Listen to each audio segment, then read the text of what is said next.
Assalamualaikum warahmatullahi wabarakatuh. Perkenalkan, nama saya Nur Fadila dengan stambuk E281200040 dari kelas AGT 1. Di sini saya mengambil jurnal dengan judul Pengelolaan Fisik, Kimia, dan Biologi Tanah untuk meningkatkan kesuburan lahan dan hasil cabai merah. Ditulis oleh Sumarni N.R. Rosliani dan A.S. Duriat.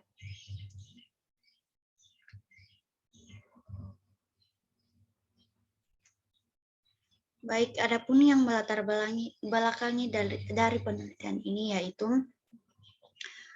salah satu masalah yang dihadapi dalam budidaya cabai merah di tingkat petani adalah rendahnya produktivitas tanaman, di mana disebabkan oleh beberapa faktor, di antaranya cara pengelolaan lahan yang kurang baik yang berakibat terhadap menurunnya tingkat kesuburan fisik, kimia, dan biologi tanah.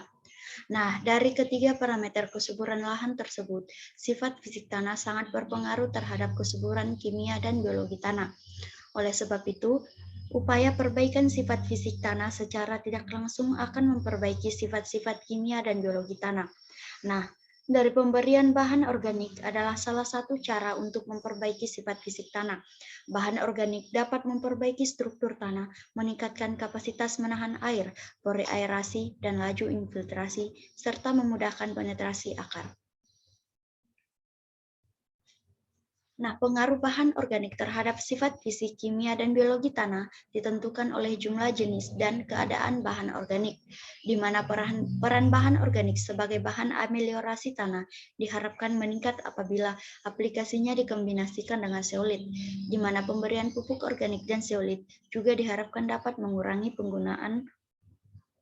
Dengan demikian, perlu dilakukan penelitian terkait dengan kombinasi jenis pupuk organik, zeolit, dan dosis pupuk NPK yang paling baik untuk meningkatkan kesuburan tanah, produktivitas tanah, dan hasil cabai merah.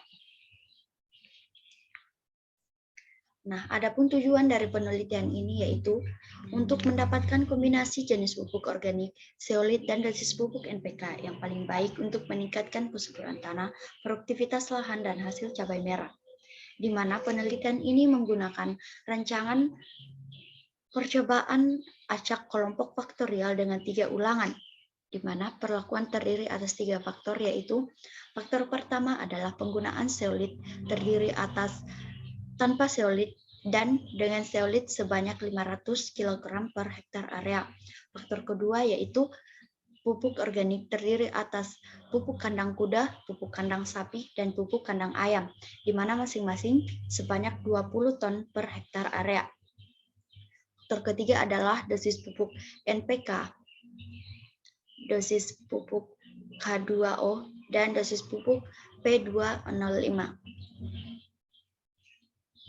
Adapun cara kerja, yang pertama, membuat petak percobaan dengan luas satuan petak percobaan 2 bedengan berukuran 1 kali 4,5 meter. Yang kedua, memasang mulsa plastik hitam perak pada bedengan yang sudah dibuat.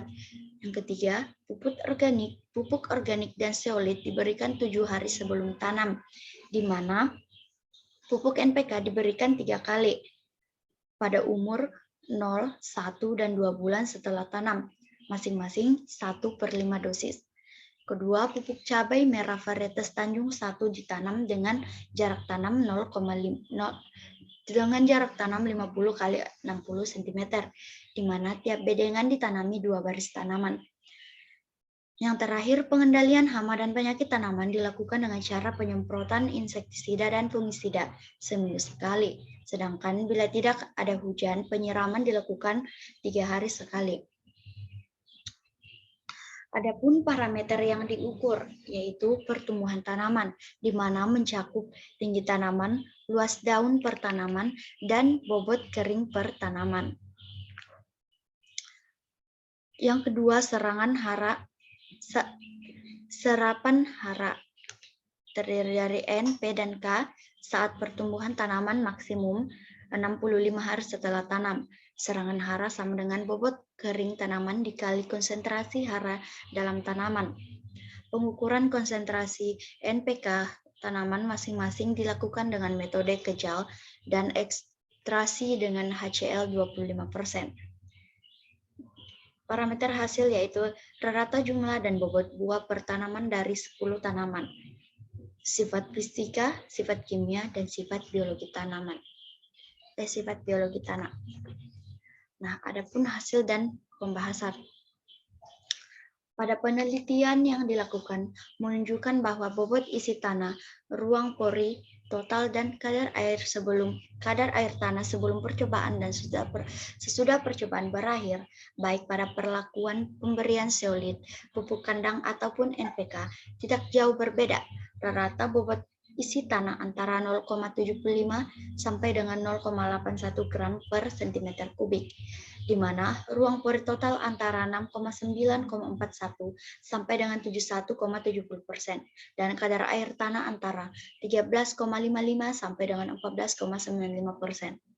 Hal ini berarti pemberian zeolit sebanyak 500 kg per hektar area, jenis pupuk kandang yaitu kuda, sapi, dan ayam, dan dosis pupuk NPK sebanyak 250 sampai dengan 1000 kg per hektar area tidak banyak berpengaruh terhadap sifat fisik tanah. Di mana sifat-sifat fisika tanah digunakan untuk menilai kegemburan tanah adalah bobot isi tanah dan ruang pori total atau porositas tanah. Di mana makin tinggi bobot isi tanah, makin rendah total ruang pori tanah, yang berarti makin padat struktur tanah atau makin padat struktur tanah. Bobot isi tanah maksimum yang masih memungkinkan untuk penetrasi akar bervariasi dari 1,46 gram per cm kubik pada tanah liat sampai 1,75 gram per cm kubik pada tanah berpasir. Baik, itulah yang bisa saya ambil dari jurnal tersebut. Kurang lebihnya mohon dimaafkan. Wassalamualaikum warahmatullahi wabarakatuh.